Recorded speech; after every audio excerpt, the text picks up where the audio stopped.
Hello students, आज हम आपके लिए लेकर आए हैं बच्चों बहुत ही इंपॉर्टेंट पॉइंट कक्षा 11 के हिसाब से हाइजेनबर्ग का अनिश्चितता का सिद्धांत। तो बच्चों कहते किसे हैं? सन 1927 ईस्वी में हाइजेन के अनुसार किसी गतिशील कण की स्थिति तथा संवेग का एक साथ यथार्थ निर्धारण करना संभव नहीं है। तो बच्चों सन 1927 ईस्वी में हाइजेन ने एक नियम प्रतिपादित किया जिसे हम हाइजेनबर्ग का अनिश्चितता का सिद्धांत कहते हैं। तो इस नियम के अनुसार क्या रहा बच्चों, किसी गतिशील कण की यदि हम किसी गतिशील कण को एक साथ फेंक दें तो हम उसका संवेग और उसकी यथार्थ स्थिति को एक साथ नहीं बता सकते। इस नियम को क्या कहते हैं बच्चों?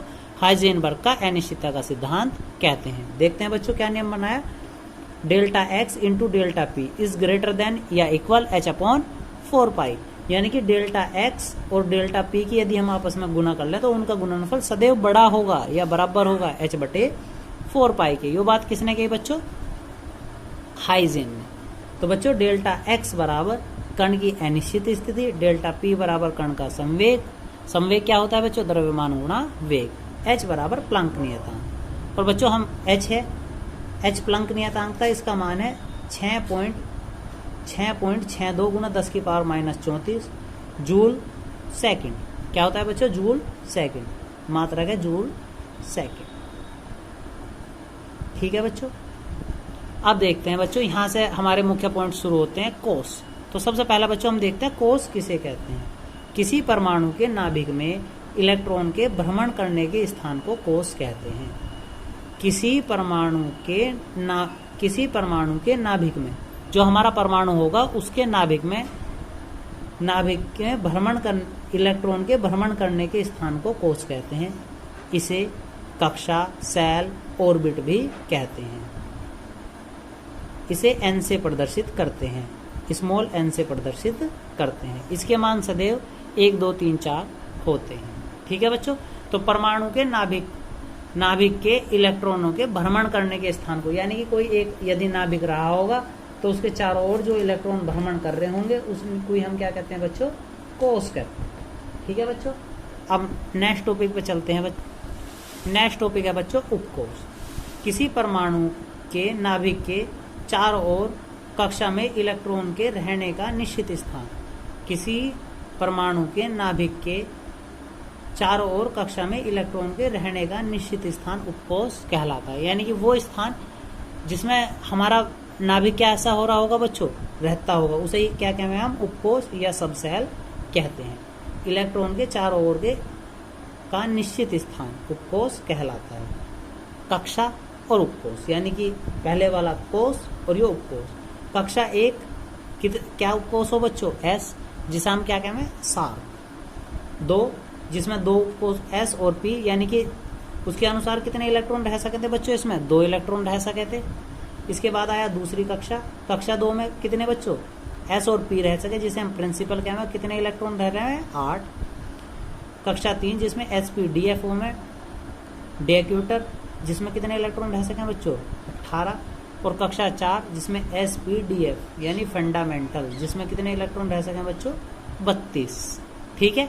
और आपने यो भी याद रखा, एस उपकोष में कितने? 2, एस में 2 और पी में 6, टोटल हुए बच्चों 8। एस में 2, पी में 6 और डी में 10, टोटल हुए 18। एस में 2, पी में 6, डी में 10 और एफ में 14 इक्वल टू 32। ठीक है बच्चों। नेक्स्ट टॉपिक देखते हैं बच्चों कक्षक। तो हम कक्षक किसे कहते हैं? तो कक्षक किसी परमाणु के नाभिक के चारों ओर कक्षा के उपकोष में इलेक्ट्रॉन के पाए जाने वाला क्षेत्र।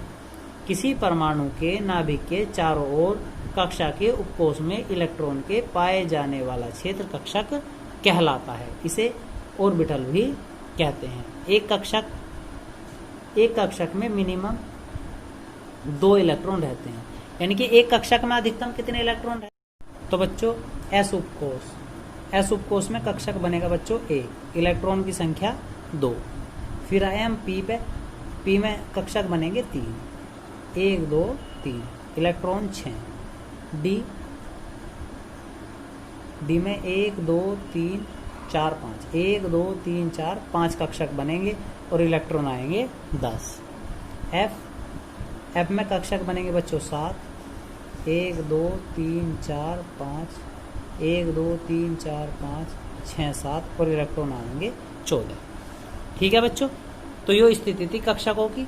अब देखते हैं यहाँ से बच्चों इंपॉर्टेंट पॉइंट है क्वांटम संख्या।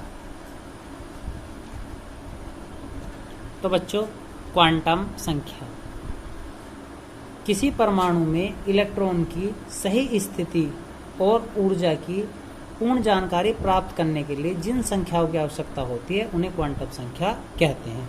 किसी परमाणु में इलेक्ट्रॉन की सही स्थिति और ऊर्जा की पूर्ण जानकारी प्राप्त करने के लिए जिन संख्याओं की आवश्यकता होती है उन्हें क्वांटम संख्या कहते हैं।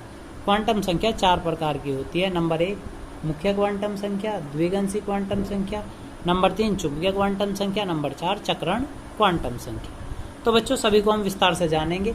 तो नंबर 1 मुख्य क्वांटम संख्या, यह किसी परमाणु में नाभिक के चारों ओर इलेक्ट्रॉन के घूमने की जानकारी देती है। तो यह किसी परमाणु में नाभिक के चारों ओर इलेक्ट्रॉन के घूमने की जानकारी दे। इलेक्ट्रॉन के घूमने की जानकारी देने का मतलब क्या है बच्चों? अर्थात इलेक्ट्रॉन के कक्षा की जानकारी देती है। इसे स्मॉल n से प्रदर्शित करते हैं। तो n बराबर 1 2 3 4, यानी कि मुख्य क्वांटम संख्या का काम क्या है बच्चों? कक्षा की जानकारी देना, इलेक्ट्रॉन किस कक्षा में है। नंबर 2 द्विगंशी क्वांटम संख्या बच्चों, यह किसी परमाणु की कक्षा में इलेक्ट्रॉन के रहने का निश्चित स्थान अर्थात इलेक्ट्रॉन उपकोष की जानकारी देता है। निश्चित स्थान अर्थात इलेक्ट्रॉन के उपकोष की जानकारी देता है। इसे स्मॉल l से प्रदर्शित करते हैं। इसके मान n के मान पर निर्भर करते हैं तथा 0 से प्रारंभ करते हैं। यानी कि l का मान कितना बच्चों? n बराबर हमने रखा था 1 2 3 4, तो l का मान किससे शुरू होगा? 0 से। 0 1 2 3 इस प्रकार, यानी कि एक सूत्र बना यहाँ से l बराबर n-1। ठीक है बच्चों, देखते हैं नेक्स्ट पार्ट। तो बच्चों नेक्स्ट पार्ट है चुंबकीय क्वांटम संख्या। किसी परमाणु की संख्या के उपकोष में कक्षकों की जानकारी अर्थात इलेक्ट्रॉन के चुंबकीय क्षेत्र की जानकारी देता है। इसे स्मॉल m से प्रदर्शित करते हैं। ठीक है बच्चों, तो यो क्या करे? किसी परमाणु की संख्या में उपकोष के कक्षकों की जानकारी अर्थात इलेक्ट्रॉन के चुंबकीय क्षेत्र की जानकारी देता है। इसे m से प्रदर्शित करते हैं। इसके मान l के मान पर निर्भर करते हैं तथा सदैव -l से 0 सहित +l तक लिखते हैं। कहाँ तक लिखेंगे? -l से 0 सहित +l तक।